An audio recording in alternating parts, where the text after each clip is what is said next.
इस संसार में सबसे बड़ा पाप क्या है? कोई कहेगा असत्य, कोई कहेगा छल, तो कोई कहेगा लालच। नहीं, संसार में सबसे बड़ा पाप है नारी का असम्मान, नारी का मान भंग करना। क्योंकि ये अपराध केवल नारी के शरीर को ही नहीं, उसके मन और उसके आत्मा पर भी प्रहार करती है। फिर प्रश्न ये उठते हैं कि जिसने भी ये अपराध किया है उसे दंड क्या दिया जाए? फिर कोई कहता है शारीरिक पीड़ा, कोई कहता है मृत्यु दंड। किंतु इस अपराध का दंड निश्चित करने से पूर्व क्या ये जानना महत्वपूर्ण नहीं है कि अपराधी है कौन? अब आप कहेंगे कि सरल सी बात है, वही पुरुष जिसने स्त्री का मान भंग किया। किंतु क्या ये पूर्णतः सत्य है? क्या स्वयं के अपमान के लिए, स्वयं के सम्मान को खोने के लिए कभी कभी नारी स्वयं उत्तरदायी नहीं हो सकती? सोच के देखिए, सम्मान खोने से बचने के लिए पहले सम्मान की सीमा पर दृष्टि रखना आवश्यक है। रावण सीता का हरण इसलिए कर पाया क्योंकि सीता ने भोलेपन के कारण रावण का उस सीमा को लांघना सरल कर दी। किंतु अशोक वाटिका में उसी सीता को रावण स्पर्श तक नहीं कर पाया क्योंकि उसने रावण और उसके मध्य में तिनके की एक छोटी सी दीवार बना दी थी। जीवन में ना कहना सीखें। यदि कोई आपके सम्मान की सीमा को पार करने का प्रयास करे तो उसे वही रोकना सीखें। आपके ऊपर उठे पहले हाथ को, पहले कटाक्ष को वही रोक देना सीखें। फिर किसी पुरुष में साहस नहीं कि वो पुनः आपका अपमान करने का प्रयास भी कर सके, क्योंकि नारी जननी आराध्य है। तो स्वयं को निर्बल मानकर आप अपराधी ना बने। राधे राधे। इस कमल के पुष्प को देख रहे हैं? इसकी एक विशेष बात है, जल स्तर कितना भी बढ़ जाए ये पुष्प सदैव जल सतह के ऊपर ही रहेगा। और इसका कारण है इसकी ये नाल। जैसे जैसे जल स्तर बढ़ता है वैसे वैसे ये नाल भी बढ़ती और इस पुष्प को जल सतह के ऊपर रखती। किंतु जब जल स्तर घटता है ये नाल घट नहीं पाती और फिर स्वयं के साथ ही इस पुष्प का भी विनाश कर देती। मनुष्य के साथ भी यही होता है। जैसे जैसे मनुष्य समृद्ध होता जाता है वैसे वैसे उसका जीवन स्तर बढ़ता जाता है, उसकी अपेक्षाएं, उसकी आवश्यकताएं बढ़ती जाती। किंतु जब संपन्नता घटने लगी उसकी आवश्यकताएं कम नहीं हो पाती और फिर इसी कमल की भांति मनुष्य भी टूट जाता है। तो फिर क्या करें? क्या किया जाए इस परिस्थिति में? जीवन स्तर बढ़ाना छोड़ दे? कदापि नहीं। किंतु जीवन स्तर बढ़ाने के साथ साथ ही अपनी आत्मशक्ति को सुदृढ़ करें। संकट का समय आने पर आप अपना जीवन कैसे व्यतीत करेंगे इसका अभ्यास करें, क्योंकि जीवन स्तर और जल स्तर तो घटते बढ़ते रहेंगे। ये आप पर निर्भर करता है कि आप इन दोनों के बीच का तालमेल कैसे सुनिश्चित करते हैं। राधे राधे। इस हीरे को देख रहे हैं आप? लाखों करोड़ों वर्षों तक धरती के गर्भ में रहने के पश्चात ये इतना कठोर बनता है। किंतु जब खान से निकाला जाता है कोयले की ही भांति होता है, श्वेत, कठोर, निस्तेज। किंतु जब इसे तराशा जाता है तब इसे तेज प्राप्त होता है और तब ये अपना मूल्य बढ़ाता है। संसार में मनुष्य के साथ भी यही होता है। मनुष्य की बुद्धि, मेधा, अनुभव उन वर्षों के कारण नहीं बढ़ती, जो वर्ष हमने हमारे जीवन में व्यतीत किए, बल्कि उन क्षणों से निखरती है जब हमने कठिनाइयों का सामना किया, चुनौतियों का सामना किया, संकटों का सामना किया, छल और पीड़ा से।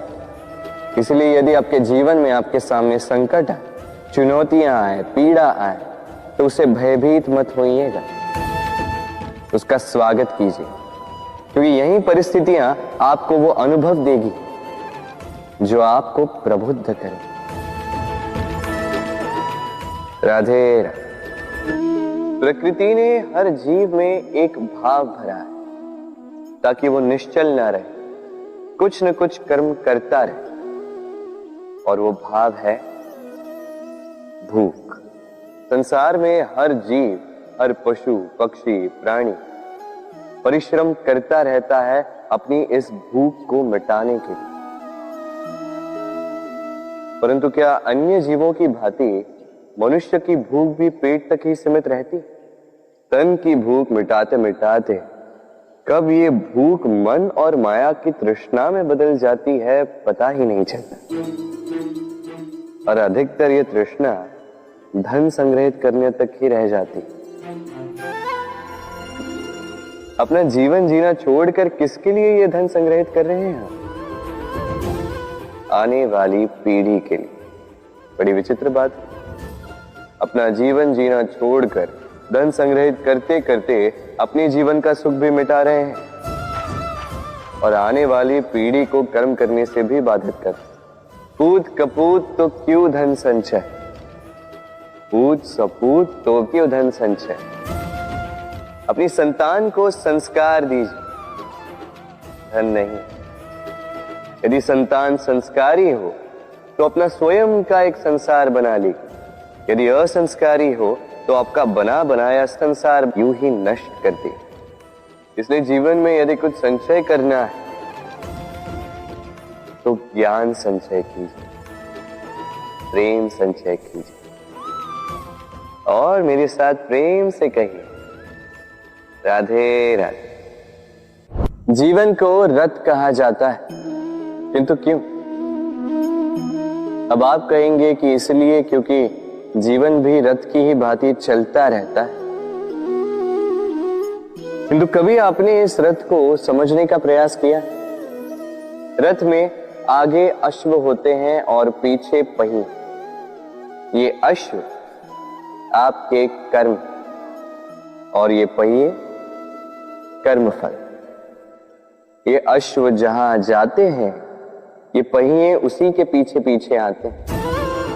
यदि आपके अश्व यानी आपके कर्म शुभ सरल मार्ग पर चले तो आपकी यात्रा आनंदमयी होगी। यदि दुष्कर्म के बुरे पथ पर चलें तो आपकी यात्रा गड्ढों और झटकों से युक्त होगी। अब चयन आपका। आप क्या चाहते हैं? आपकी यात्रा आनंदमयी हो या पीड़ादायी? अपने कर्मों के अश्वों को नियंत्रण में रखें। फल का पहिया सदैव आपको मधुर रास ही देगा। राधे राधे। बताइए श्रेष्ठ कौन? रेशम के धागे बनाने वाला या उन धागों को बुनकर वस्त्र बनाने वाला? निश्चित रूप से वस्त्र बनाने वाला। अब बताइए श्रेष्ठ क्या है? माटी को पूरे तट पर बिखेर कर रख देने वाली बाढ़ या उस माटी को समेट कर उसी से एक मूर्ति बनाने वाला मूर्तिकार? निश्चित रूप से मूर्तिकार। अब बताइए श्रेष्ठ कौन है? देवताओं और दानवों का वो दल जिन्हें अमृत प्राप्ति के लिए इस संसार में हलाहल फैला दिया, या वो महादेव जिन्होंने इस हलाहल को सूक्ष्म करके अपने कंठ में समाहित कर लिया? निश्चित रूप से महादेव श्रेष्ठ। इसी प्रकार संसार में छोटी छोटी बातों को बड़ा करने वाले श्रेष्ठ नहीं होते, क्योंकि छोटी छोटी नोकझोंकों को द्वंद्व में परिवर्तित करना बड़ा ही सरल है। किंतु श्रेष्ठ सदैव वो होता है जो बड़े से बड़े युद्ध को समझौता बनाकर समाप्त कर दे। राधे राधे। संसार में सबसे कठिन कार्य क्या है? कोई कहेगा पर्वत पर चढ़ना, कोई कहेगा तैरना, कोई कहेगा उड़ना। किंतु क्या ये वास्तव में कठिन है? असल में देखा जाए तो बस ये थोड़े भिन्न है। जो कर्म हमारे लिए करना थोड़े भिन्न हो, हम उसे कठिन समझ लेते। जैसे तैरने की कला भिन्न है।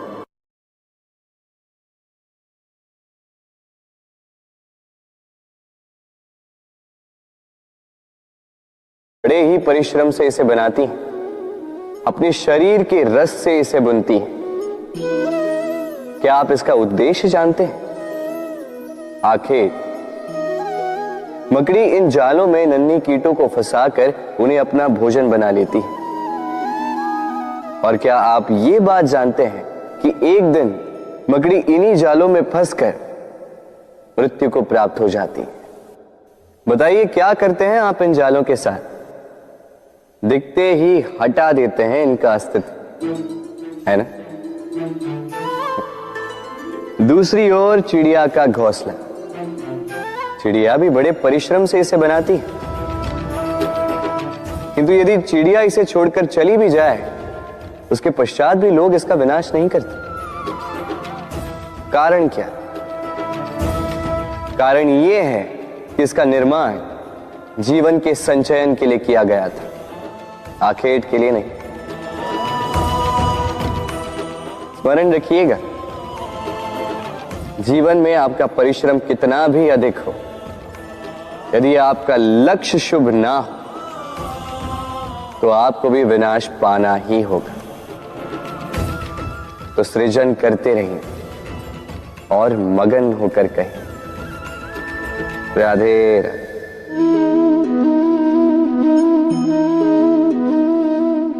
आपके विचार से मैं क्या कर रहा हूं?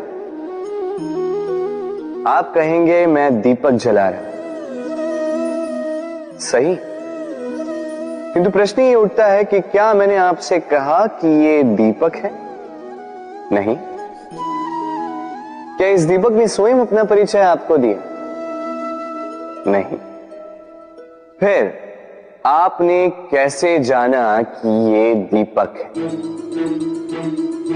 उत्तर है प्रकाश, जो स्वयं जल कर अंधकार में संसार को राह दिखाए, वो दीपक है। जो निराशा में आशा की ज्योत दिखाए, वो दीपक है। दूसरी ओर सर्प है, जो दिखे नहीं, बस फुफकार दे तो लोग भयभीत हो जाते हैं।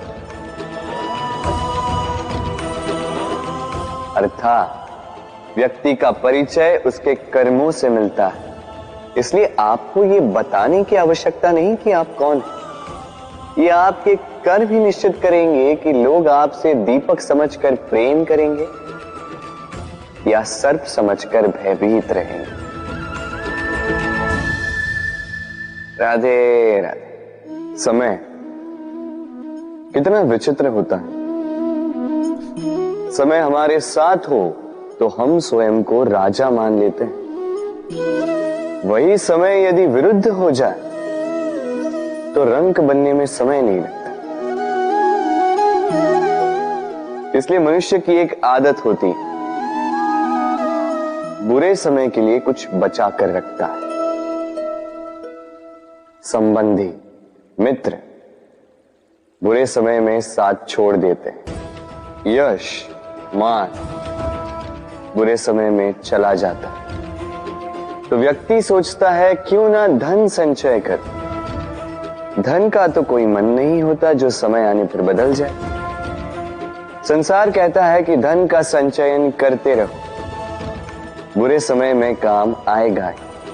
मैं कहता हूं शुभ कर्म करते रहो, आनंदित रहो, स्वयं पर और ईश्वर पर विश्वास रखो, बुरा समय कभी आएगा ही नहीं। राधे राधे। प्रकृति ने मनुष्य को एक विशेष शक्ति दी है। अन्य जीवों से अधिक शक्ति दी, स्मरण शक्ति। यही शक्ति मनुष्य को अन्य जीवों से भिन्न बनाती, इतिहास लिखने की प्रेरणा देती, ज्ञान को पीढ़ी दर पीढ़ी आगे भी बढ़ाती। और जो भूल जाते हैं अधिकतर रूप से वो उपहास और दया के पात्र बन जाते हैं। परंतु क्या यही पूर्णतः सत्य है? नहीं। यही स्मरण शक्ति मनुष्य के विकास में सबसे बड़ी बाधा भी बन जाती है, उसके चित्त को दूषित कर देती। बुरे अनुभव, किसी का दिया गया धोखा, किसी का किया गया कटाक्ष मनुष्य भुला नहीं पाता और फिर लग जाता है प्रतिकार में। पहले समय नष्ट करता है प्रतिकार की तैयारी में, फिर समय नष्ट करता है प्रतिकार का अवसर ढूंढने में। यदि संतोष पाना है, यदि जीवन में आनंद पाना है, तो स्मरण शक्ति का सदुपयोग कीजिए। अपनी स्मरण शक्ति को केंद्रित कीजिए केवल अच्छी बातों और अच्छी यादों की ओर। जीवन में प्रसन्नता आए। राधे राधे। मनुष्य अपने परिवार के लिए क्या कुछ नहीं करता, दिन रात परिश्रम करता है ताकि अपने परिवार की आवश्यकता पूर्ति के लिए धन कमा सके। परंतु क्या केवल धन कमाना पर्याप्त है? आप कहेंगे हाँ, क्यों नहीं। धन से सब कुछ मिलता है, विद्या मिलती है, घर मिलता है, औषधि मिलती है, क्या कुछ नहीं मिलता। ये सब एक सीमा तक ठीक, किंतु तनिक मन से सोच के देखिए, जब बालक रोगी होता है तो वो उस कड़वी औषधि को क्यों पी लेता? इसलिए क्योंकि उसके पिता ने उस औषधि को धन से खरीदा? नहीं, बल्कि इसलिए क्योंकि उसके सामने खड़ा उसका पिता, उसे उन पर विश्वास है। विश्वास है कि वो उसे कुछ नहीं होने देंगे। ये विश्वास, ये संस्कार, ये सीख कभी धन से नहीं मिलती। ये मिलती है उस समय से जो माता पिता ने अपने संतान के साथ बिताया। इसलिए जीवन में धन अवश्य कमाई, किंतु अपने परिवार को भी समय दीजिए, प्रसन्नता मिलेगी। राधे राधे। मुझे बताइए, इस दीवार को तोड़ने का क्या लाभ है? यदि किसी संबंध में संदेह घर कर लेता है तो आए दिन शत्रुता की स्थिति बनी रहती है। कल कोई और कारण बन सकता है इस दीवार के पुनः बनने का। तो क्या पुनः इस दीवार को बनाएंगे काका? संबंध की पवित्रता वैसी होनी चाहिए जैसे एक माता और संतान के प्रेम में होती है, निश्चल, निर्दोष, कि बात केवल रूठने मनाने तक ही सीमित रहे।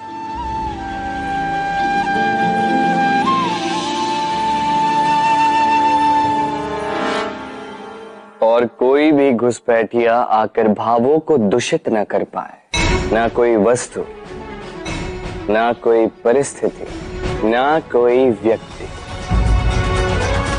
कोई उन्हें अलग न कर पाए काका। सोचिए, यदि ये दीवार पुनः बननी है तो इसे तोड़ा ही क्यों जाए? यदि मन में एक अटूट संबंध स्थापित करने का दृढ़ निश्चय ही ना हो तो क्यों तोड़े इस दीवार को? बताइए, है विश्वास, है अटूट विश्वास कि ये संबंध कभी ना टूटेगा? यदि है तो तोड़ दीजिए इस दीवार को, अन्यथा पति पत्नी का संबंध सबसे बड़ा संबंध माना जाता है और है भी। सप्तपदी लेकर 7 जन्मों तक दोनों एक दूसरे के साथ जुड़ जाते हैं, एक दूसरे के अर्धांग बन जाते हैं। अर्धांग अर्थात अर्ध अंग। क्या इसका महत्व आप समझ पा रहे हैं? अपना समस्त जीवन किसी के साथ बांटना। किंतु क्या संसार के सारे पति पत्नी एक दूसरे के साथ अपना समस्त जीवन बांट सकते हैं? क्या इसमें सभी सक्षम रह पाए हैं? अपना जीवन किसी और के साथ बांटने के लिए सबसे महत्वपूर्ण बात है स्वीकृति, स्वीकार करना, सामने वाले व्यक्ति को स्वीकार करना, उसकी अच्छाइयां भी, उसकी बुराइयां भी, संपूर्णतः रूप से व्यक्ति को स्वीकार करना होगा। तभी ये संबंध बढ़ेगा, तभी ये संबंध और भी सुंदर बनेगा। एक दूसरे के दोष ढूंढना, उन्हें गिनाना, ये केवल और केवल एक ही कार्य करता है, इस संबंध के जीवन का नाश करता है। बस बदले में होना ये चाहिए, एक दूसरे के दोष समझकर उन्हें आभास करवाए बिना उन्हें सुधार देना चाहिए, उनकी कमियों को उनकी शक्ति बना देनी चाहिए। यही तो होता है दाम्पत्य, यही होता है बुराइयों का दमन, और यही होता है गुणों का उदय। राधे राधे।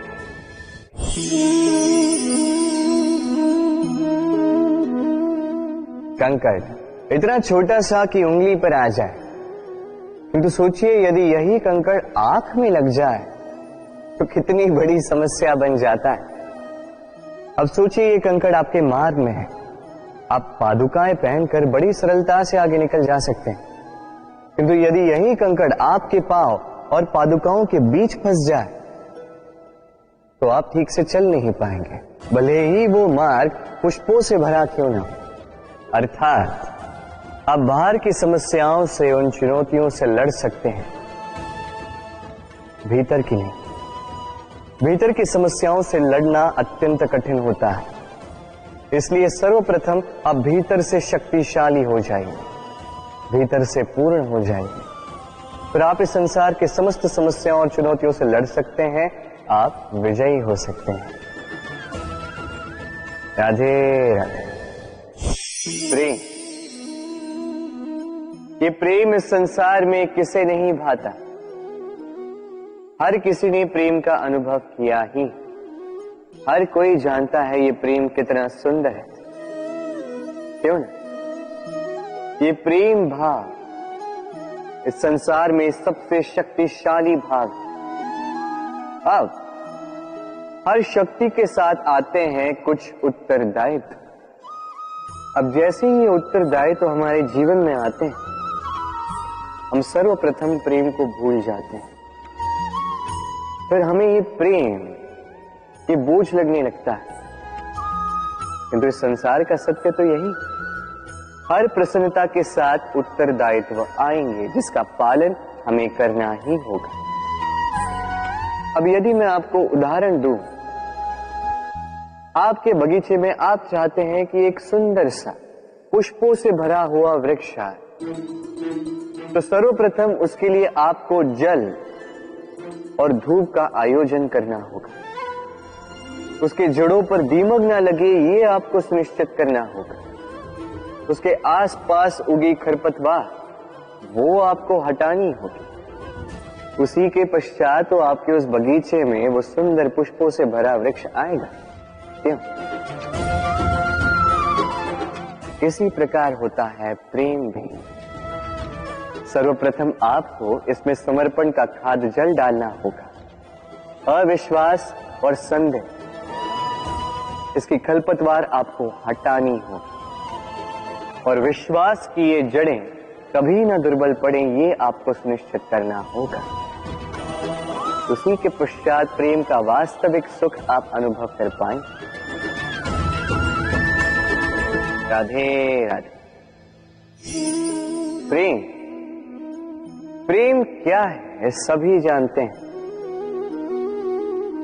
सामान्य रूप से ये प्रेम आकर्षण से प्रारंभ होता है और इसमें कुछ भी बुरा नहीं है।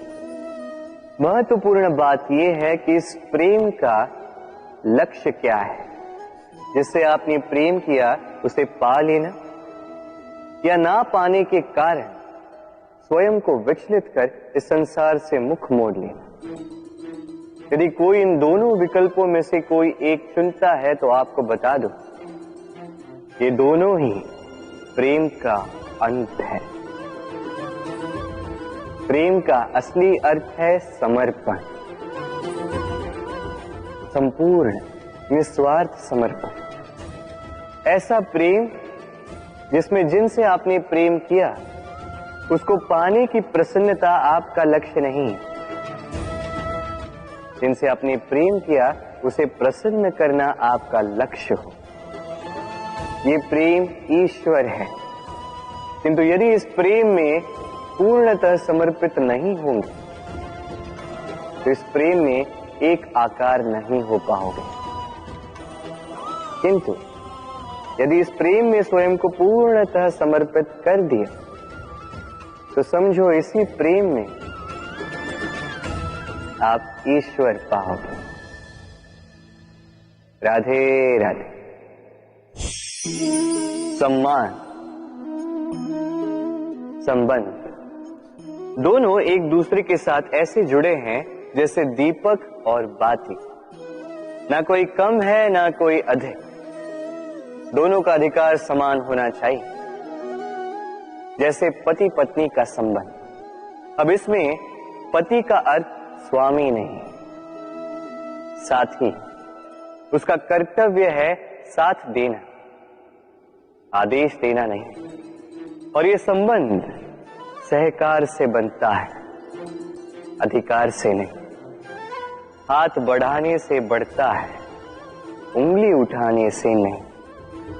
यदि इस संबंध में एक दूसरे का मान रखोगे, एक दूसरे का सम्मान करोगे, तभी ये संबंध बढ़ेगा, तभी ये संबंध अभिमान योग्य बनेगा। राधे राधे। सूर्य की किरणें कितनी दिव्य होती हैं ना। प्रतीत ही नहीं होता कि ये सूर्य रात्र भर अंधकार से जूझ रहा था। ये सूर्य प्रतिदिन उदित होता है, ये भुलाकर कि पिछली सांझ में ये डूब गया था। फिर से उदित होता है, सारे संसार को प्रकाश देता है।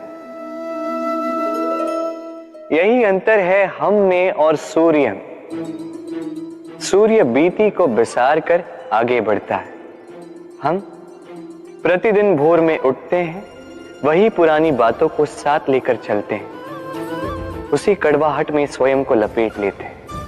अब यही बीती बातों की श्रृंखला हमें जीवन में आगे बढ़ने ही नहीं देती। देखिए, यही जीवन है। भूल सबसे होती है, अपयश सबको मिलता है, सबकी यात्रा में असफलता लिखी है, सभी बुरे दिन देखते हैं। किंतु इन सारी बातों को भुलाकर जब जीवन में आगे बढ़ोगे, तभी तो इस संसार में, इस आकाश में सूर्य बनकर चमकोगे, तभी तो इस संसार को प्रकाश दोगे। इसलिए प्रतिदिन जागिए, एक नए जन्म के साथ, एक नए उत्साह के साथ, एक नए लक्ष्य के साथ। क्योंकि ये बीती बातें आपको पीड़ा देने के लिए नहीं, केवल शिक्षा देने के लिए होती हैं। राधे राधे। नवरात्रि का पर्व आरंभ हो चुका है और ये पर्व अत्यंत भव्य है, क्योंकि ये पर्व जगत माता से जुड़ा है। मां कितना छोटा सा शब्द है, किंतु ठीक से देखो तो समस्त संसार इसी शब्द में समा है। मां जो अपनी संतान के लिए हर संभव प्रयास करती है, कुछ भी करने के लिए सज्ज रहती है। मां जिसका सबसे बड़ा गुण निश्चलता, मन में ना कोई पूर्वाग्रह, ना कोई भेदभाव, ना कोई छल कपट, और इतनी भोली होती है मां। संतान भले ही झूठा रो दे, मां को लगता है कि कदाचित वास्तव में भूख लगी होगी। मां चाहे जन्म देने वाली हो चाहे पालने वाली, स्वयं ये स्वर्ग हमें माँ के चरणों के नीचे ही प्राप्त होता है। इसी माँ को हमारा शत शत प्रणाम। राधे राधे। सहनशीलता माँ का दूसरा सबसे बड़ा गुण। कहते हैं कि धरती से अधिक सहनशील और कोई नहीं। उसे खोदने के पश्चात भी धरती हमें फसल देती है, किंतु माँ, ये माँ धरती से कम सहनशील नहीं। तनिक सोचिए, 9 माह तक संतान को अपनी कोख में रखना, क्या ये सहनशीलता कोई पुरुष दिखा सकता? क्या ये सहनशीलता कोई पिता दिखा सकता है? स्त्री में शील भले, सहनशीलता की परिभाषा उसे मां बनने के पश्चात प्राप्त होती है। स्वयं का अस्तित्व भुलाकर संतान का अस्तित्व बनाती है। शिशु की लात खाकर भी आनंद से उसे दूध पिलाती है। ये होती है मां। और इसी मां जननी को हमारा शत शत प्रणाम। राधे राधे। मां का एक और सबसे महान गुण, स्वयं को ढालने की अद्भुत शक्ति। जिस प्रकार एक मां स्वयं को ढाल सकती है और कोई नहीं कर सकता। मां एक महानदी की भांति है, जिसकी ऊर्जा असीमित है किंतु अहंकार बिल्कुल नहीं। जिस प्रकार एक नदी ढलान के अनुरूप मुड़ जाती है, उसी प्रकार एक मां अपने संतान के अनुरूप ढल जाती है, चाहे जैसी भी परिस्थिति हो। उसके सोने के समय के अनुरूप स्वयं का सोना, उसके जागने के समय के अनुरूप स्वयं का जगना। संतान की इच्छा का भोजन वो स्वयं का मनपसंद भोजन बना लेती। ये मां का आंचल ही तो है, जो धूप में छाप बनकर आता है, जो शीत में कंबल बनकर आता है। मां ऐसी होती है कि संतान की निद्रा ना टूटे, इसलिए एक करवट सोने का अभ्यास कर लेती है। और इतना स्वयं को केवल वही ढाल सकती है जो संतान की ढाल बन सकती है। इसी मां को हमारा शत शत नमन। राधे राधे। मां के 2 और सबसे महान गुण, साहस और संबल। साहस ये कि वो अपने संतान के लिए कुछ भी कर सकती, और संबल ये कि वो अपनी संतान को कभी टूटने बिखरने नहीं देगी। तनिक सोचिए, जब भी आपको चोट लगती है, चीख से पूर्व मां का नाम मुख में क्यों आता है? तनिक सोचिए, जब आपको बल की आवश्यकता होती है, साहस की आवश्यकता होती है, आगे आप अपना मार्ग देख रहे हैं जो अत्यंत कठिन प्रतीत हो रहा है, तब मुख से मां की ही शपथ क्यों निकलती? क्योंकि मां ही है जो हमें साहस देती है, मां ही है जो हमें सहारा देती है। मां जानती है कैसे हमारी उंगली पकड़ के हमें चलना सिखाना है। मां ये भी जानती है कि कैसे कान पकड़ के हमें उचित मार्ग पर लाना है। इसी साहसी मां को हमारा शत शत नमन। राधे राधे। कभी आपने सुना है, हिरणी सिंह से बचने के स्थान पर उससे जाके लड़ पड़ी। हिरणी ने सिंह पर आक्रमण कर दिया। कभी सुना है? कभी नहीं। किंतु ऐसा हो सकता है, ऐसा होता भी है। और ये होता तब है जब हिरणी के शावक संकट में हो, जब उन्हें सिंह से प्राणों का संकट हो, तब हिरणी भी आके सिंह से लड़ पड़ती है, उससे भिड़ पड़ती है, क्योंकि वो मां है और मां अपनी संतान के लिए कुछ भी कर सकती है। ये ममता है, ये जितनी कोमल हो सकती है उतनी ही कठोर भी हो सकती है। और अपनी संतान के हित के लिए वो क्रोध की पराकाष्ठा पार करते हुए अपनी संतान की सुरक्षा करके ही रहेगी। और इसीलिए तो मां संतान के जीवन की सबसे बड़ी ढाल कहलाती। इसी मां को हमारा शत शत नमन। राधे राधे। करुणा, करुणा वो भाव है जिससे संसार के सारे भाव जन्म लेते हैं, और ये समस्त संसार ये मां से जन्म लेता है। मां वो व्यक्ति है जो करुणा का सागर है। संतान को देखकर ही समझ जाती है कि उसकी विडंबना क्या है, उसकी आवश्यकता क्या है। संतान के नेत्रों में यदि अश्रु दिखे, वो देखकर ही समझ जाती है कि उसके शरीर के कौन से भाग में उसे चोट लगी है। संतान के बिना कहे मां समझ जाती है कि आज भोजन में संतान क्या खाएगी। ये होती है मां। मां करुणा का सबसे बड़ा रूप है। और आज के युग में मनुष्य जो है, थोड़ा भी आगे क्यों ना निकल जाए, मां को तो पीछे ही छोड़ देता है, मां को भूल ही जाता है। ये भूल आप कभी ना करें, कभी ना करें, क्योंकि मां वो करुणा है तो यदि आपके जीवन से चली गई, उसके पश्चात आप जीवन अवश्य जिएंगे, किंतु कभी जीवन जी नहीं पाएंगे। उसके पश्चात आपके जीवन से आपका ये मूल्यांकन, आपके जीवन से करुणा का ये भाव, ये भी आप खो दोगे। आपकी मां सबसे अधिक महत्वपूर्ण है। यदि मां को खो दिया तो समझ लीजिए सब कुछ खो दिया। इसलिए मां को सदैव स्मरण रखिए, सदैव उसे प्रेम दीजिए,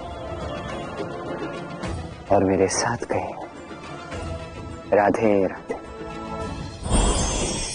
आज विजयदशमी, वो दिन है जब श्री राम ने रावण का वध किया। वो दिन है जब श्री राम ने लंका पर विजय प्राप्त की। लोग कहते हैं कि ये अच्छाई की बुराई पर विजय का प्रतीक है। इसे देखने का एक और रूप भी है। जी हां, ये प्रेम के विजय का भी प्रतीक है। ये परिवार के विजय का भी प्रतीक है।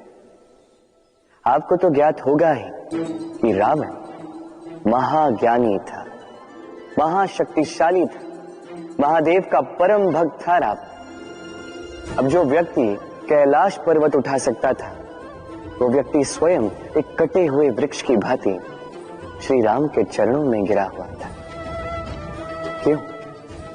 क्योंकि राम के साथ लक्ष्मण था, वही रावण के साथ विभीषण भी नहीं था।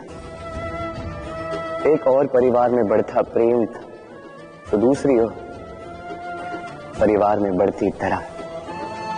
स्मरण रखिए, यदि संसार पर विजय प्राप्त करनी है तो सर्वप्रथम परिवार में प्रेम बनाए रखना होगा।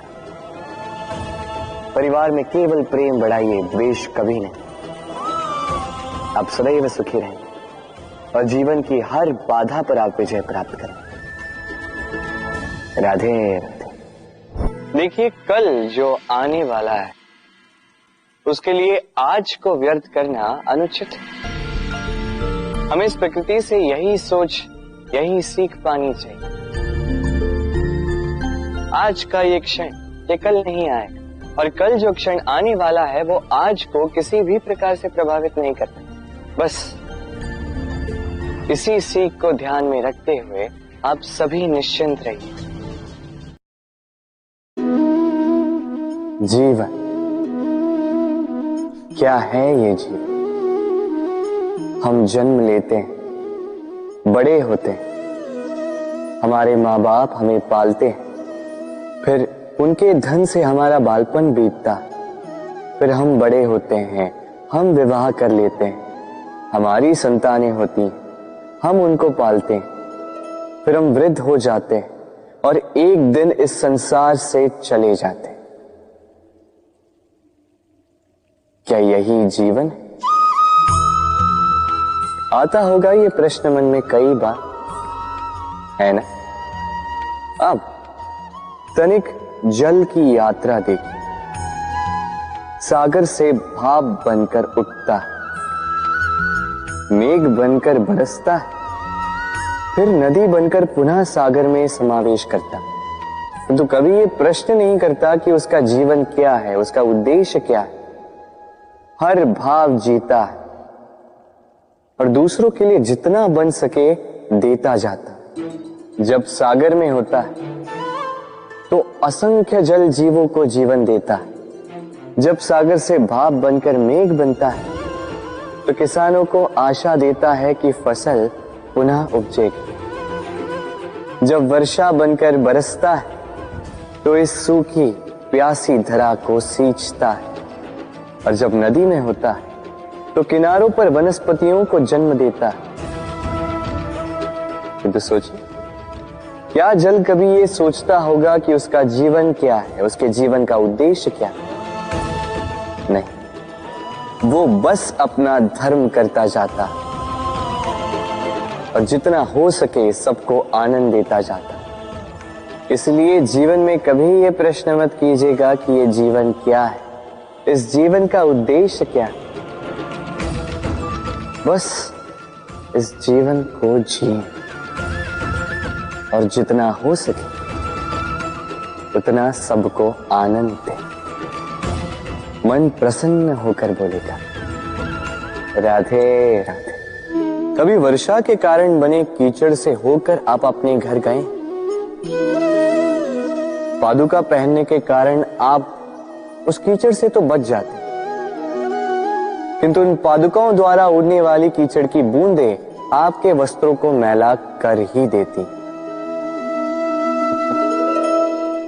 किंतु फिर भी उन बूंदों से आपके वस्त्र मैले हो जाएंगे, इस कारण से आप पादुका पहनना तो नहीं छोड़ते। इसी प्रकार जीवन में कुछ ऐसे लोग भी आते हैं पादुका की भांति, जो आपको कीचड़ से तो बचा लेते हैं, किंतु वस्त्र रूपी आपके मन पर शंका के दाग लगा ही जाते हैं। इन लोगों के कारण से मन को खिन्न करने की आवश्यकता नहीं। आवश्यक है ये सोचना कि आपको आपके पांव कीचड़ से बचाने या आपके वस्त्र। जीवन में गंभीर होना अच्छी बात है, किंतु हर बात को यदि गंभीरता से लेने लगोगे तो जीवन का आनंद समाप्त हो जाएगा। ये संसार अनित्य है, यहां पे ऐसा कुछ भी नहीं जो सदा के लिए जीवित रहेगा। तो जब तक ये जीवन है, संतोष और आनंद से जिए। स्वयं पर छिटकने वाले कीचड़ पर ध्यान ना दें, बस आनंद बांटते रहें। मन प्रसन्न होकर बोले राधे राधे। व्यक्ति को जब अपने प्रेम को खो देने का भय होता है तो वो अपने प्रेम को इतने कस के पकड़ कर रखता है कि प्रेम को ही पीड़ा होने लगती है। प्रेम पा तो लेता है, किंतु उसे कैसे सहेजना है ये जब उसे नहीं समझ आता, तब वो उस प्रेम पर स्वामित्व पाने का प्रयास करता है और यहीं जन्म लेती है असुरक्षा की ये भावना, ईर्ष्या। जब एक लंबे वियोग के पश्चात दो प्रेमी एक दूसरे से पुनः मिलते हैं तो सबसे पहला भाव जो उनके मन में आता है वो ये कि कैसे एक क्षण के लिए भी अपने प्रेमी को स्वयं से दूर न जाने दो, कैसे अपने जीवन का एक एक क्षण अपने प्रेमी के साथ बिता। प्रयास ये रहता है दाऊ, इन दो प्रेमियों के मध्य में कोई भी ना आ पाए, और जब ये नहीं हो पाता तब जागती है ईर्ष्या। परीक्षा एक ऐसी व्यवस्था जिससे मुझे, आपको, सबको कहीं ना कहीं दो चार होना ही पड़ता है। स्मरण कीजिए अपना बालपन। आप परीक्षा देने बैठे हैं। अब कुछ बालक ऐसे होते हैं जो वर्ष भर परिश्रम करते हैं, पढ़ते हैं, मन से परीक्षा देते हैं। कुछ बालक ऐसे होते हैं जो अपने आसपास बैठे बालकों की नकल करते हैं और परीक्षा में उत्तीर्ण भी हो जाते हैं। बुरा लगता है ये सोचकर कि कोई बिना किसी परिश्रम के परीक्षा में उत्तीर्ण कैसे हो सकता है। किंतु स्मरण रखिएगा, जो नकल करते हैं वो परीक्षा में उत्तीर्ण हो सकते हैं, सफल नहीं, क्योंकि वो नकल करते हैं, बिना प्रश्न को समझे, बिना उत्तर का तरीका निकाले। यही हमारे साथ भी होता है। हम हमारे जीवन में दूसरों को देखते हैं, उनकी नकल करते हैं, उनकी भांति बनने का प्रयास करते हैं, किंतु ना हमारे जीवन में सफलता आती है, ना आनंद आता है। क्यों? क्योंकि हम एक विशेष बात भूल जाते हैं कि प्रत्येक मनुष्य का व्यक्तित्व भिन्न होता है। आप दूसरों की नकल करके अपना जीवन व्यतीत कर सकते हैं, किंतु यदि अपने जीवन में सफलता लानी, यदि अपने जीवन में आनंद लाना है, तो स्मरण रखिए, स्वयं के प्रश्नों का उत्तर जीवन में स्वयं को ही खोजना होगा।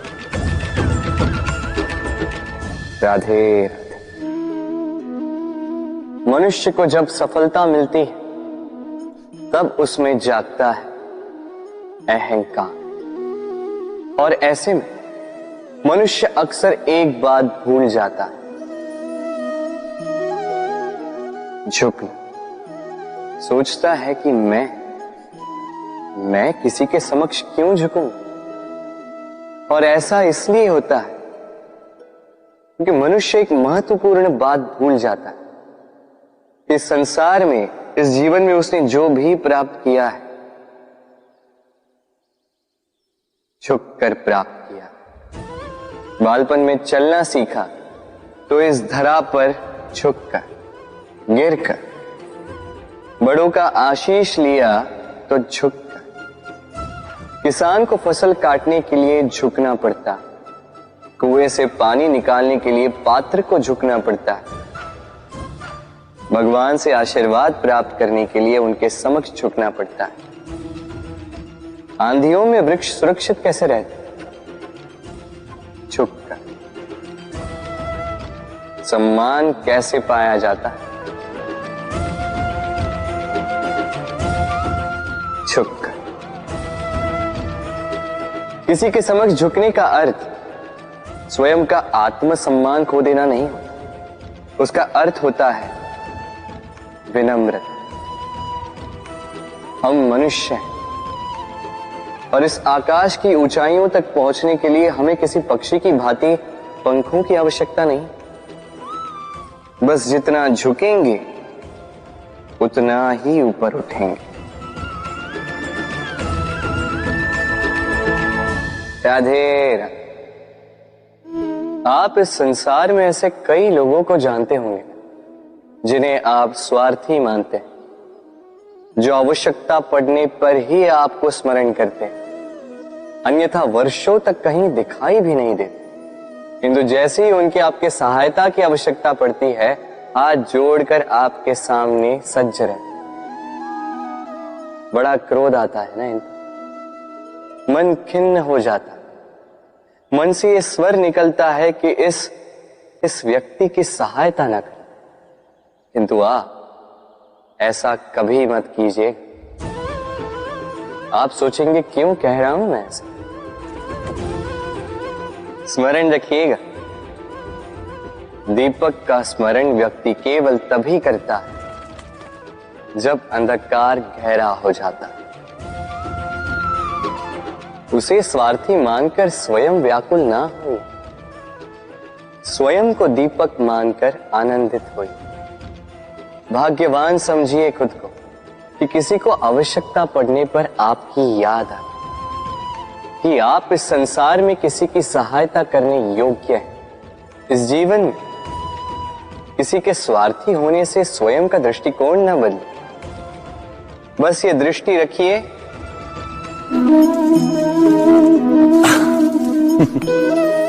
मनुष्य के सारे संबंधों का आधार है अपेक्षा। पति कैसा हो जो मेरा जीवन सुख और सुविधा से भर दे। पत्नी कैसी हो जो सदैव मेरे प्रति समर्पित रहे। संतान कैसी हो जो मेरी सेवा करे, मेरा आदेश माने।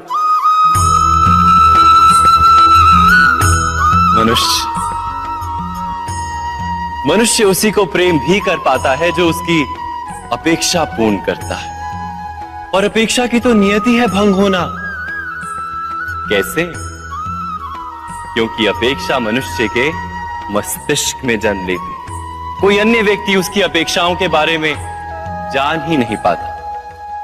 पूर्ण करने की प्रामाणिक इच्छा हो तब भी कोई मनुष्य किसी की अपेक्षाओं को पूर्ण नहीं कर पाता, और वहां से जन्म लेता है संघर्ष। सारे संबंध संघर्ष में परिवर्तित हो जाते। पर मनुष्य अपेक्षा को संबंध का आधार ना बनाए और स्वीकार करे केवल संबंध का आधार, तो क्या ये जीवन स्वयमेव सुख और शांति से नहीं भर जाएगा? स्वयं विचार कीजिएगा।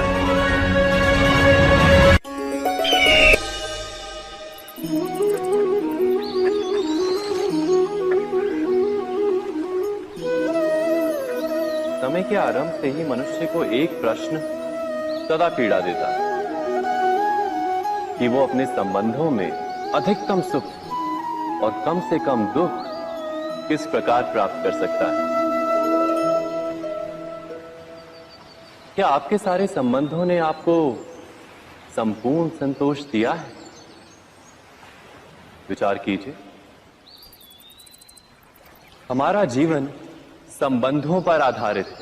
हमारी सुरक्षा संबंधों पर आधारित है। इसी कारण हमारे जीवन के सारे सुखों का आधार भी संबंध है।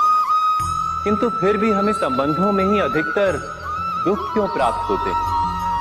सदा ही संघर्ष भी संबंधों से ही उत्पन्न क्यों हो जाते हैं? कभी विचार किया है? जब कोई व्यक्ति किसी अन्य व्यक्ति के विचार अथवा कार्य को स्वीकार नहीं करता, उसमें परिवर्तन करने का प्रयत्न करता है, तो संघर्ष जन्म लेता है। अर्थात जितना अधिक अस्वीकार उतना ही अधिक संघर्ष, और जितना अधिक स्वीकार उतना ही अधिक सुख। क्या ये वास्तविकता नहीं? यदि मनुष्य स्वयं अपनी अपेक्षाओं पर अंकुश रखे, अपने विचारों को परखे, किसी अन्य व्यक्ति में परिवर्तन करने का प्रयत्न ना कर स्वयं अपने भीतर परिवर्तन करने का प्रयास करे, तो क्या संबंधों में संतोष प्राप्त करना इतना कठिन?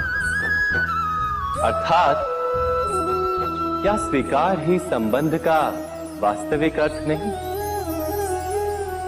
स्वयं विचार कीजिए।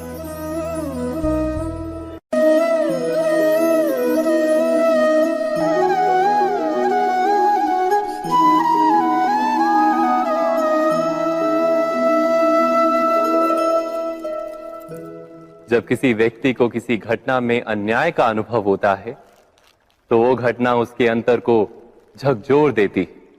समस्त जगत उसे अपना शत्रु प्रतीत होता है। इसमें कुछ गंदगी है, किंतु यदि आप इसे कुछ समय के लिए ऐसे ही छोड़ दोगे, तो आप देखोगे ये मैल अपने आप इसके तले जाकर बैठ जाएगा। यदि इस पात्र को हिलाओगे तो कुछ नहीं होगा, शांत छोड़ दोगे तो ये मैल अपने आप नीचे चला जाएगा। उसी प्रकार जब हमारे जीवन में कोई समस्या हो, हमारे जीवन में अशांति हो, तो कोई हलचल करने से या संतोष खो देने से हमें उसका हल नहीं मिलेगा। शांत रहकर विचार करोगे तो उसका हल मिलेगा। स्मरण रखिएगा, धीरज और संतोष से, शांति से विचार करोगे तो कितनी भी बड़ी समस्या क्यों ना हो, उसका हल अवश्य निकाल लोगे।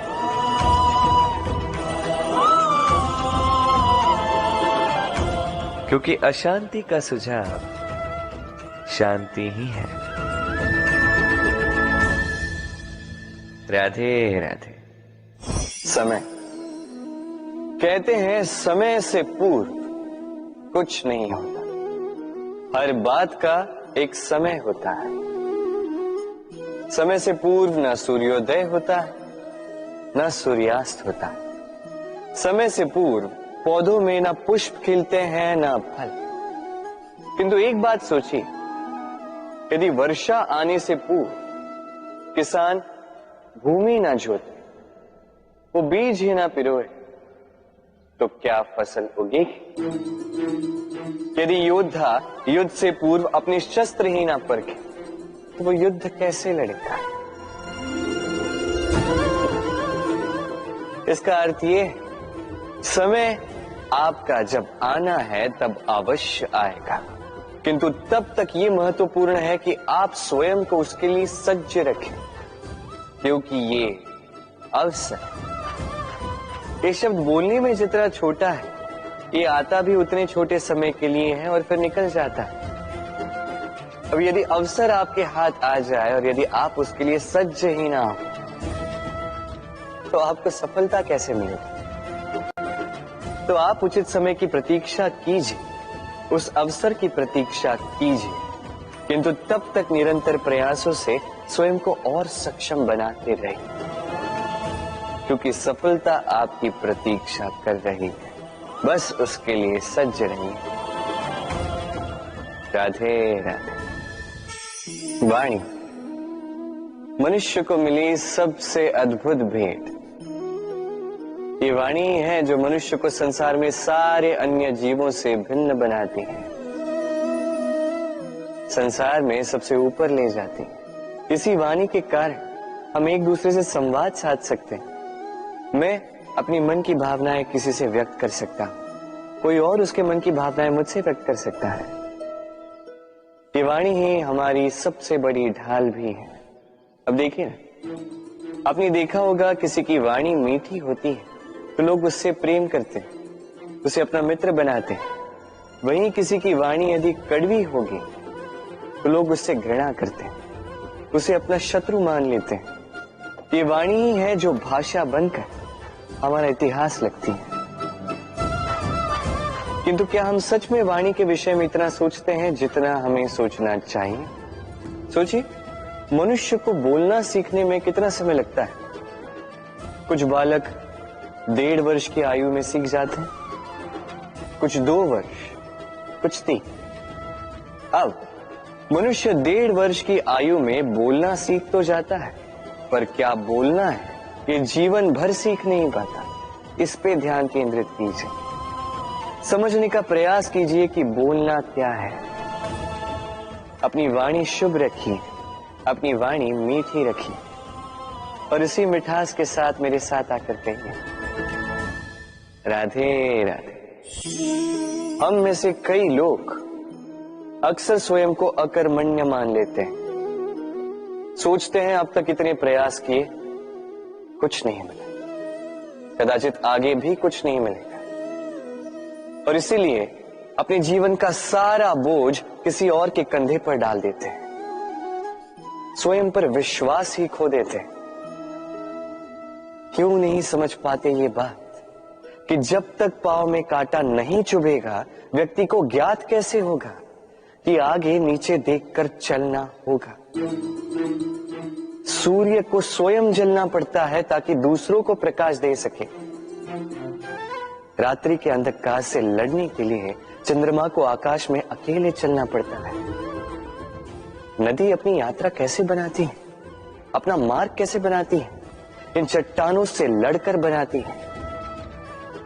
यदि आप स्वयं आपकी सहायता करने में सक्षम नहीं रहे तो निश्चित रूप से आपका यह जीवन व्यर्थ ही है। स्मरण रखिएगा, इस संसार में अपने जीवन का भार अपने ही कंधों पर उठाना पड़ता है। दूसरों के कंधों पर केवल शव यात्रा चलती है। और इस संसार में जीवित वही है जो आत्मनिर्भर है।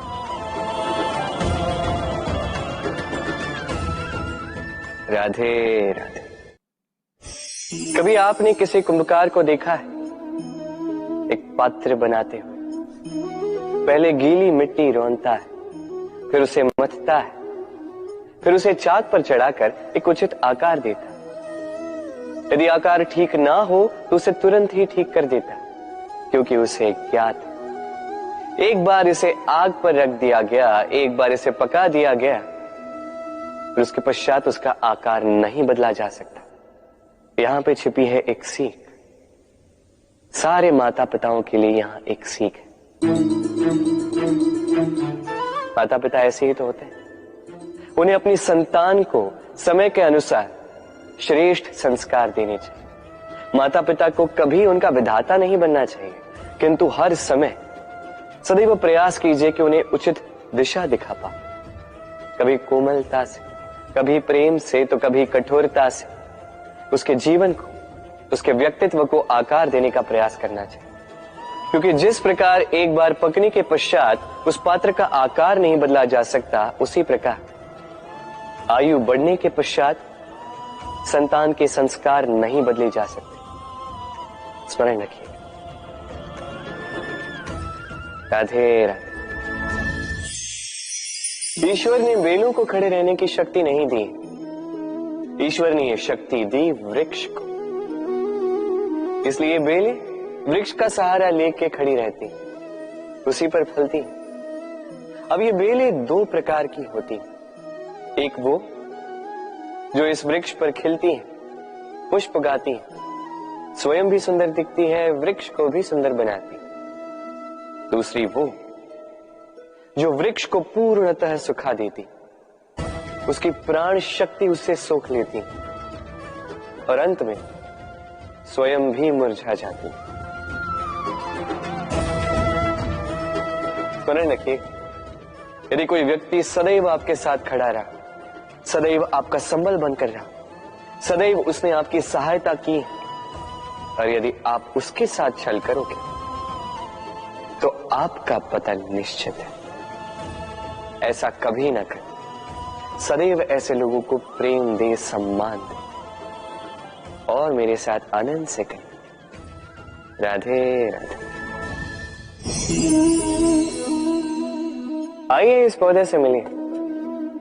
मेरे लिए ये पौधा अत्यंत प्रिय है।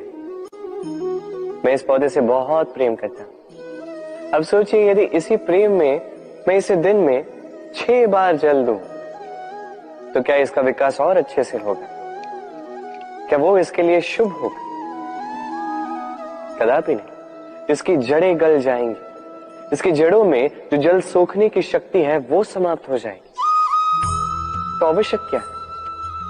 आवश्यक है कि उचित मात्रा में इसे जल दिया जाए। आवश्यक है कि उचित समय के पश्चात इसे जल दिया जाए। आवश्यक है कि इसे सूर्य का ताप भी सहना होगा। आवश्यक है कि हर कार्य मर्यादा में होना चाहिए। अब यही भूल अधिकतर माता पिता कर बैठते हैं। अपनी संतान से इतना प्रेम करते हैं और उसमें संतान की हर आवश्यकता पूर्ण करते हैं, हर एक वस्तु उसे देते हैं, हर एक बात करते हैं, और ऐसे में उस संतान के विकास में स्वयं ही बाधा बन जाते हैं। ऐसा मत कीजिए। ये यात्रा संतान की भी है, उसे भी जीवन में आगे बढ़ना है, बहुत कुछ सीखना है, अपने बल पर कार्य करने दीजिए। एक अत्यंत महत्वपूर्ण बात आपको बताऊंगा जिसे आपको स्मरण रखना है। प्रेम और शत्रुता यदि अति है तो घातक। हर बात में संतुलन बनाकर रखें और मेरे साथ प्रेम से कहें राधे राधे। हम सभी मंदिर में जाते हैं, ईश्वर के समक्ष बैठकर हाथ जोड़ते हैं और अपनी मांग रखते हैं। कभी सोचा है ईश्वर को कैसे लगता होगा कि मेरे भक्त मेरे पास आते हैं केवल अपनी इच्छा पूर्ति के लिए, मुझसे मिलने के लिए। कई सारे लोग मंदिर जाते हैं, अपनी इच्छा ईश्वर के समक्ष रखते हैं। अब यदि उनकी इच्छा पूर्ण ना हो तो हताश हो जाते।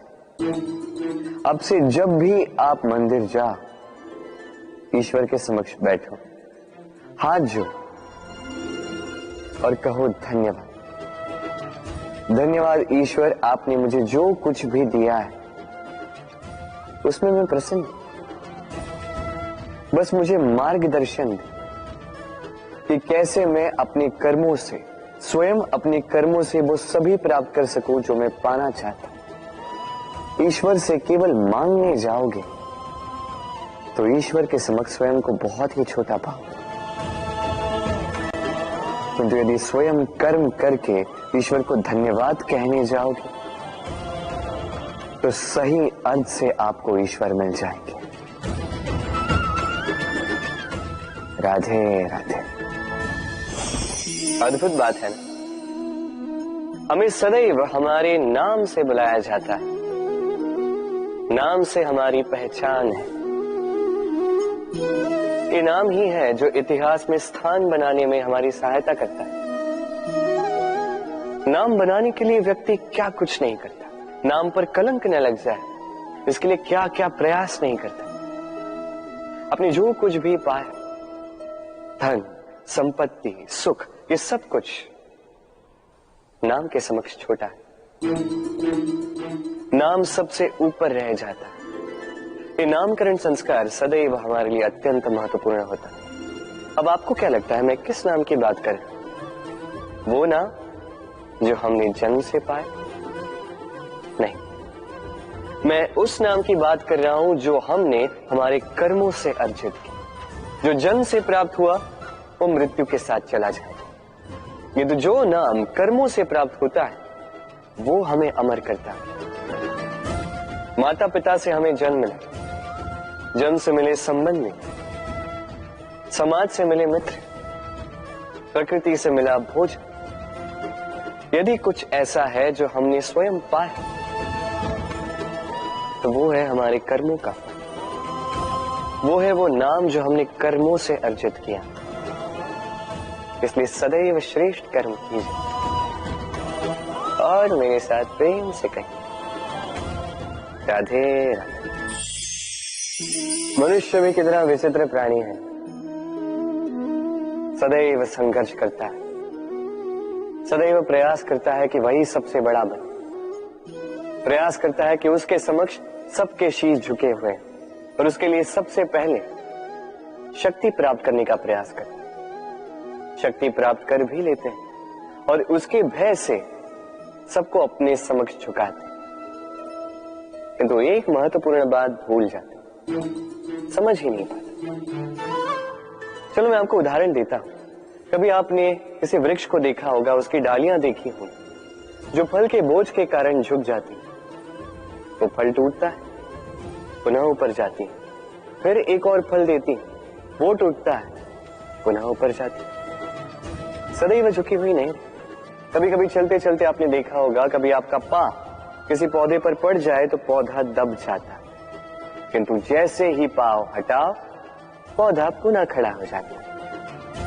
स्मरण रखिए ये अत्यंत महत्वपूर्ण बात, जो शीश भय से आपके समक्ष झुकते हैं वो विरोध में सबसे पहले खड़े रहते हैं। आप जीते, सबको जीती है, किंतु बल के भय से नहीं, उन्हें जीतिए प्रेम के समक्ष। राधे। आज आपको एक कथा सुनाता हूं। एक बार एक व्यक्ति ने अपने द्वार पर लिख दिया, आज मैं बहुत दुखी हूं, आज मुझसे कोई मिलने ना आए। कुछ समय पश्चात उसका मित्र आया, उसने वो शब्द पढ़े और फिर भी जाकर उससे मिला। उसने कहा कि मुझे पढ़ना तो नहीं आता, किंतु मेरे मित्र के मन का ये दुख, ये मुझे पुकार अवश्य लेता है। ये होते हैं सच्चे मित्र। किसी कारणवश यदि आप दुखी हो, समस्या का हल निकाल नहीं पा रहे हो, इस संसार से कट जाना चाहते हो, तब भी ये मित्र आपके साथ रहता है। भले ही आपको कोई हल ना दे पाए, संबल बन के अवश्य रहता है। भले ही आपका दुख कम ना कर पाए, आशा की किरण अवश्य दिखाता है। जब आप इस संसार से कट जाते हैं तब भी आपसे जुड़ा होता है आपका ये मित्र, ये सच्चा। अब मनुष्य जो है बड़े विचित्र होते हैं। इन्हें किसी भी वस्तु का महत्व केवल 2 बार ज्ञात होता है। 1 मिलने से पूर्व, 2 खोने के पश्चात। अब इसी प्रकार हमारे मित्र भी तो होते हैं।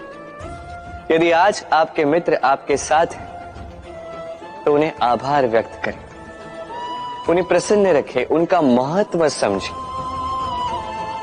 क्योंकि एक बार आपने इन्हें खो दिया, पश्चाताप करने पर भी पुनः नहीं लौटेंगे। तो प्रेम कीजिए, मित्रता निभाइए और मेरे साथ आनंद से कहिए राधे राधे। ठहरती केवल यादें, केवल यादें। ये समय ये कभी नहीं ठहरता। अभी यादें मीठी होंगी या कड़वी, ये किस पर निर्भर करता है?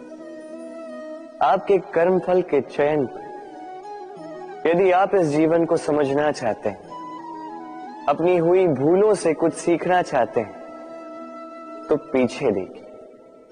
आपके बीते हुए कल से बड़ा शिक्षक आपको इस संसार में और कोई नहीं मिलेगा। यदि आप जीवन जीना चाहते हैं तो आगे देखिए। सारी संभावनाएं, सारे अवसर वहीं।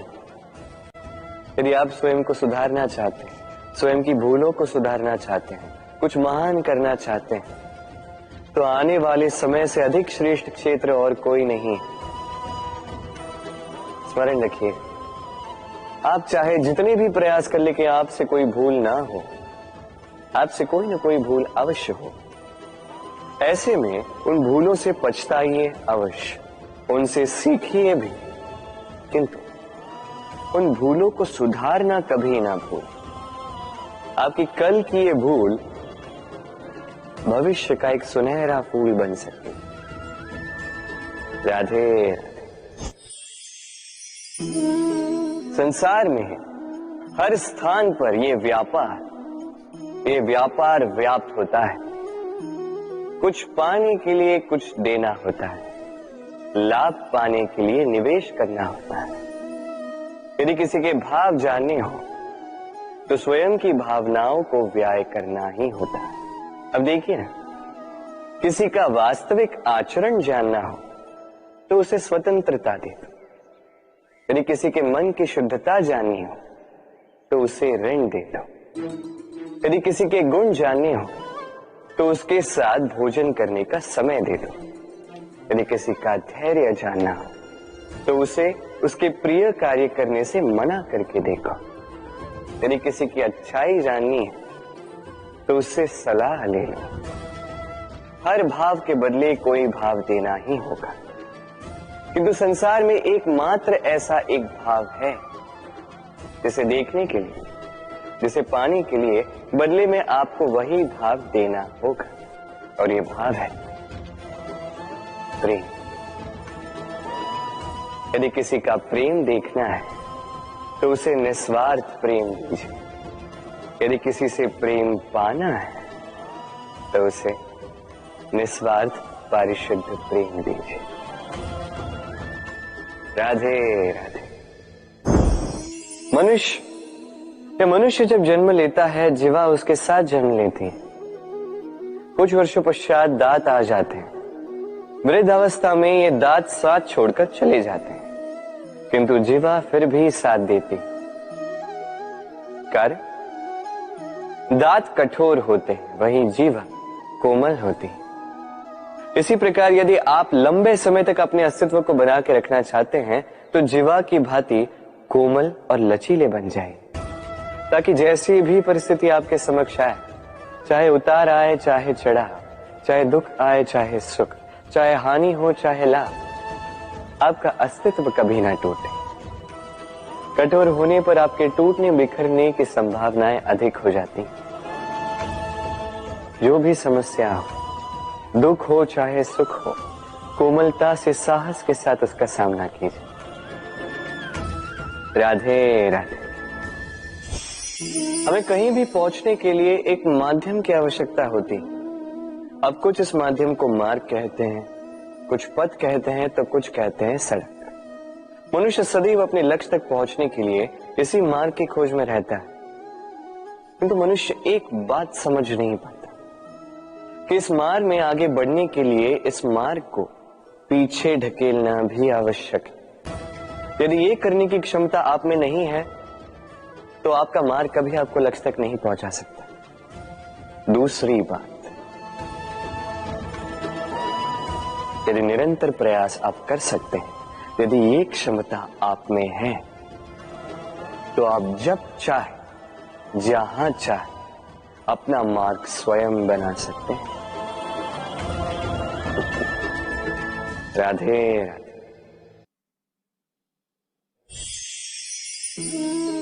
ये लक्ष्य क्या है? ये लक्ष्य वो है जिसे हम पाना चाहते हैं। इस संसार में सुखी कौन है? सुखी वो जिसने जीवन में लक्ष्य को पा लिया। दुखी कौन है? दुखी वो जो अब तक लक्ष्य को पा न सका। प्रश्न ये उठता है कि लक्ष्य सभी पाना चाहते हैं, लक्ष्य को पाने के लिए प्रयास भी सभी कर रहे हैं, फिर सभी को लक्ष्य क्यों नहीं मिलता? ठीक है, कहीं न कहीं कुछ न कुछ कमी रही होगी। जो भी बात हो, आज मैं आपको एक युक्ति बताऊंगा इस लक्ष्य को पाने के लिए। एक कागज लीजिए, उस पे एक चिन्ह बनाइए, वो होगा आपका लक्ष्य। अब उस लक्ष्य तक पहुंचने का एक मार्ग बनाएंगे और इस यात्रा को भिन्न भिन्न भागों में विभाजित कर दीजिए। अब ये है आपकी योजना। अब इस योजना का क्रमबद्ध रूप से पालन करते जाएंगे। ये होगा आपका प्रयास। और यदि इस प्रकार से आप प्रयास करोगे तो आपकी जो भी कल्पना होगी वास्तविकता बन ही जाएगी। तो बनाइए ना इस कल्पना को वास्तविकता। इस प्रकार इस योजना का पालन तो कीजिए। आपका जो भी लक्ष्य, आपकी जो भी कल्पना है, वास्तविकता बनकर आप ही के हाथों में हो। राधे राधे। हर एक व्यक्ति किसी न किसी रूप में ईश्वर को मानता ही है। कोई मूर्ति के रूप में, तो कोई तत्व के रूप में, कोई भाव के रूप में, तो कोई स्वभाव के रूप में। कोई स्वयं में परमात्मा खोजता है तो कोई किसी और में। किसी के लिए ज्ञान परमात्मा होता है। हर एक व्यक्ति को उसका ईश्वर किसी न किसी रूप में मिल ही जाता है।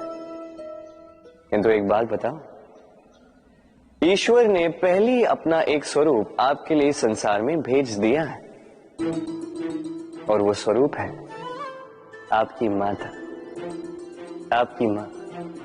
वही माँ जिन्होंने आपको जन्म दिया, आपको जीवन जीना सिखाया, आपको संस्कार सिखाया। यदि आप कभी किसी अनुचित मार्ग पर भटक जाएं तो डांट कर उचित मार्ग पर ले आती है।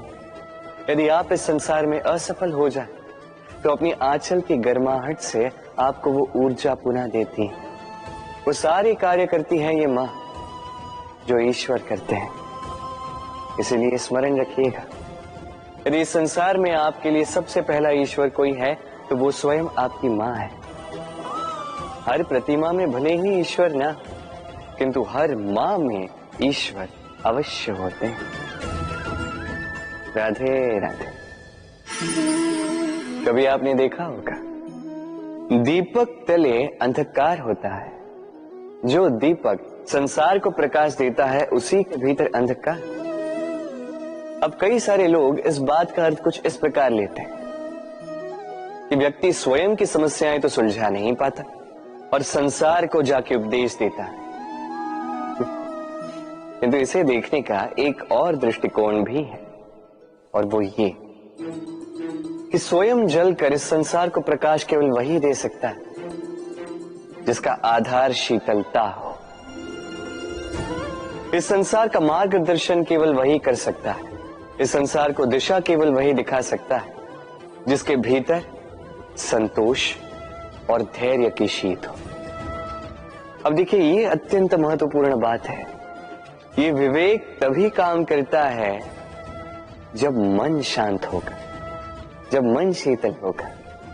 इसलिए यदि आप इस जीवन में कुछ बड़ा कार्य करना चाहते हैं तो सर्वप्रथम अपने इस मन को, इस हृदय को, इस विवेक को, इस आधार को, इस तल को शीतल रखना सीखिए। धैर्य रखिए। संसार में ऐसा कुछ भी नहीं जो आप ना कर पाओ। राधे राधे। इस दिए को देख रहे हैं आप? स्वयं भी जलता है, स्वयं की बाती को भी जलाता है और इस संसार को देता है प्रकाश। अंधकार में फंसे हुए व्यक्ति को देता है आशा की एक किरण। किंतु ये कभी नहीं सोचता कि वो माटी कैसी होगी जिस माटी से इसको बनाया गया है, वो कुम्हार कैसा होगा जिसने इसे आकार दिया। नहीं सोचता किसने इसे खरीदा, वो घर कैसा होगा, उद्गम कैसा हुआ होगा। कुछ नहीं, बस इस संसार को प्रकाश देता है। और कदाचित इसीलिए दिए को इतना आदर दिया जाता है। ये अपना या किसी और का घर देखकर जलता नहीं, ये जलता है केवल अंधकार से लड़ने के लिए।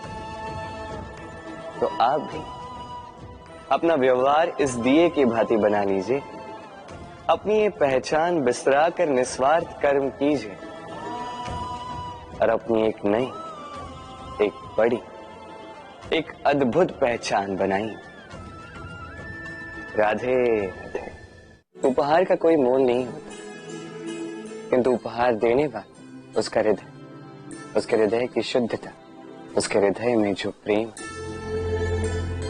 वही सदैव प्रमुख होता है।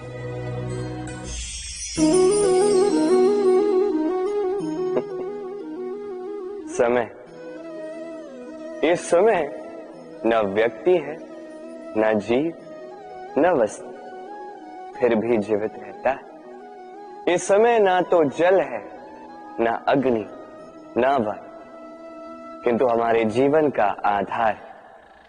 देखा जाए तो मनुष्य इसी समय के हाथों में खेलता है। कभी किसी का समय अच्छा होता है तो किसी का बुरा। कोई समय के आने की प्रतीक्षा करता है तो कोई समय के जाने की प्रतीक्षा करता है, किंतु ये समय किसी के हाथों नहीं आता। ये समय जो किसी को दिखता नहीं, ये सबको सब कुछ दिखा जाता है। दिखा जाता है कि अपना कौन, पराया कौन, हमारे हितैषी कौन है, अहितकारी कौन, हमारे मित्र कौन है और हमारे शत्रु कौन। ये समय आपको दिखा जाता है कि आप कितने बलशाली, यही समय आपको दिखा देता है कि आप कितने दुर्बल। ये समय सब कुछ दिखा जाता है। तो ये समय जो इतना बलवान है, इसे हम नष्ट क्यों करते हैं? सोचिए, आप उठिए और इस समय का भरपूर उपयोग कीजिए, इस समय का सदुपयोग कीजिए, क्योंकि इस समय का उपयोग करना केवल यही आपके हाथों में, और कुछ नहीं। और ये समय एक बार बीत गया तो कुछ भी कर पुनः लौट कर नहीं आए। तो इस समय का सदुपयोग कीजिए और सब में हर्ष बांटिए। और आइए मेरे साथ प्रेम से कहिए, राधे राधे। ये कमल का पुष्प देख रहे हैं, इसे अभ्यास होता है जल स्तर से ऊपर रहने का। तो तालाब में जब भी जल स्तर उठने लगता है, इस पुष्प की ये नाल जो है, ये भी लंबी होने लगती है ताकि ये पुष्प जल स्तर के ऊपर है। किंतु जैसे जैसे तालाब का यह जल स्तर घटने लगता है, इसकी नाल स्वयं को छोटा नहीं कर पाती और ये पुष्प स्वयं के ही भार के कारण टूटकर गिर जाता है। अब यही हमारे साथ भी होता है। जैसे जैसे जीवन में हमें सफलता मिलती है, हमारे जीवन का ये स्तर बढ़ता जाता है, और जब संसाधन कम होने लगते हैं, हम इस जीवन के स्तर को छोड़ नहीं पाते और अंततः इस दिखावे के बोझ के कारण दबकर यहीं समाप्त हो जाते हैं। इसलिए यदि कुछ रखना है तो विचार है, साधारण रूप से जीवन जीना सीखिए। समय का यह चक्र कभी आपको मात नहीं दे पाता। राधे राधे। भूल, संसार में ऐसा कोई व्यक्ति नहीं जिसने भूल ना की। भूल होती ही इसलिए ताकि हम भूल करें, उससे सीखें और जीवन में आगे बढ़ें। किंतु वो व्यक्ति अपनी भूलों से कभी नहीं सीख पाएगा जिसने भूल को स्वीकार करना नहीं सीखा। मनुष्य कई बार कई बार अपनी भूल को स्वीकार नहीं करता, उससे कतराता है, ये सोच के कि यदि उसने भूल स्वीकार कर ली तो उसे सबके समक्ष जो है लज्जित होना होगा।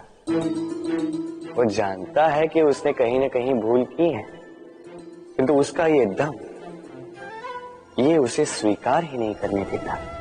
अब वो भूल ना सिद्ध हो, इसके लिए वो और भूलें करता जाता है और अंत में उसके हाथों में कुछ नहीं रह पाता, उसके हाथ खाली रह जाते हैं। इसलिए जीवन में यदि आपसे कोई भी भूल हो, उसे स्वीकार करने में देरी ना करें। कहीं ऐसा ना हो कि आपका ये दम आपको इस मार्ग पर इतना आगे ले जाए कि पुनः लौटकर आप पाना ही असंभव हो जाए। राधे राधे। संबंध, ये संबंध चाहे मित्रता का हो चाहे हो प्रेम, इसका आधार है हृदय। अब इस हृदय की बात को बाहर निकालने के लिए आवश्यकता होती है शब्दों की। अब हम एक भूल कई बार कर जाते हैं। ये शब्द चाहे मीठे हो चाहे कड़वे, इस पर ही हम संबंध को तोलने लगते हैं, किसी को संबंध समझने लगते हैं, और यही हमारी सबसे बड़ी भूल होती है। स्मरण रखिएगा, ये संबंध केवल और केवल हृदय से निभाए जाने चाहिए। जो शब्दों से निभाए जाए वो संबंध नहीं, और उसमें रोष केवल और केवल शब्दों में होना चाहिए, हृदय में नहीं। तो शब्दों से नहीं, मन से, हृदय से प्रेम कीजिए, इसे निभाइए और मेरे साथ कहिए राधे राधे। समय बड़ा विचित्र है नहीं ये समय। कहा जाए तो एक भाव है, एक संख्या है, एक विषय है। अब देखिए ना, सूर्योदय सबका एक साथ होता है, एंड किसी का आगे किसी का पीछे तो नहीं होता, सबका एक साथ। सूर्यास्त भी सबका एक साथ होता है। अब सोचिए, यही समय सबके लिए भिन्न भिन्न है। किसी के लिए यही समय अच्छा है तो किसी के लिए यही समय बुरा है। अभी इसी क्षण किसी के मुख पर सफलता का तेज है तो किसी के मुख पर असफलता की निराशा। भला ऐसा क्यों? क्यों यह समय किसी के लिए श्रेष्ठ है, क्यों यह समय किसी को निराश करता? इसका उत्तर है आपकी सोच, आपके कर्म। जैसी आपकी सोच, जैसे आपके कर्म, उसी के अनुरूप होगा आपका ये समय। आपको जीवन में सुख तभी मिलेगा जब आप किसी के मुख पर आशा की मुस्कान लाते। आपको प्रसन्नता तभी मिलेगी जब आप किसी को प्रसन्न करो। हाँ, हर बार आपके वश में नहीं कि आप सबको प्रसन्नता दे पाओ, किंतु आपके वश में ये तो है कि आप किसी को दुख ना पहुंचाओ, किसी को निराश ना करो। और किसी को दुख ना पहुंचाने का ये प्रयास भी आपका कर्म ही तो है, और इस शुभ कर्म का फल आपको प्रकृति अवश्य देगी। स्मरण रखिए, अच्छा समय उसी का आता है जो कभी किसी का बुरा समय ना चाहे। राधे। जीवन में हम सभी, मेरा अर्थ है हम सभी, केवल ऊपर उठना चाहते हैं। ऐसा कोई नहीं है जो नीचे गिरना चाहेगा, किंतु आपको वास्तविक सत्य से अवगत कराऊं तो नीचे गिरना अति आवश्यक है। जब आप नीचे गिरते हैं, सर्वप्रथम आपको ज्ञात होता है कि जब आप ऊंचाई पर थे, वो स्थान, वो समय, उसका महत्व क्या था। उससे भी बड़ी सीख, जब आप नीचे गिरते हैं तभी आपको ज्ञात होता है कि आपके अपने कौन हैं, आपके पराये कौन, आपके हितैषी कौन हैं, और वो कौन है जो आपसे ईर्ष्या करते हैं, आपसे घृणा करते हैं। देखिए, जब आप गिरते हैं उस समय जिन्होंने आपके लिए हाथ बढ़ाया आपको उठाने के लिए, वो आपके अपने हैं। और जब आप गिरते हैं, ध्यान से देखिए, शांति से, जो आपको देकर हंसे वो आपके पराये। और ये अपनों और परायों के बीच का अंतर आपको तभी ज्ञात होगा जब आप गिरते हैं, तब नहीं जब आप उठते हैं। इसलिए गिरने से कभी भयभीत मत होइएगा, ये आपको जीवन की बड़ी से बड़ी सीख दे जाता है। राधे राधे। इस संसार को आप कैसे जानते हैं, कैसे समझ पाते हैं? अब आपका उत्तर बड़ा सरल सा होगा, इस संसार को स्वयं देखकर, और बिल्कुल उचित है। अब देखिए, हम इन आंखों से इस संसार को देखते हैं, इसे जानते हैं, उसके पश्चात इसे समझ पाते हैं, किंतु हम इस बात पे ध्यान नहीं दे पाते कि इस समस्त संसार को देखने वाली आंख स्वयं कितनी छोटी होती है ना? एक अकेली आंख हमें समस्त संसार दिखा सकती है। तो सोचिए आपके पास क्या क्या है। 2 आंखें, 2 कान, बोलने की क्षमता है जिससे आप शब्दों का निर्माण कर सकते हैं, शब्द जिनसे आप ब्रह्म बना सकते हैं। 2 हाथ हैं, यदि ये चाहें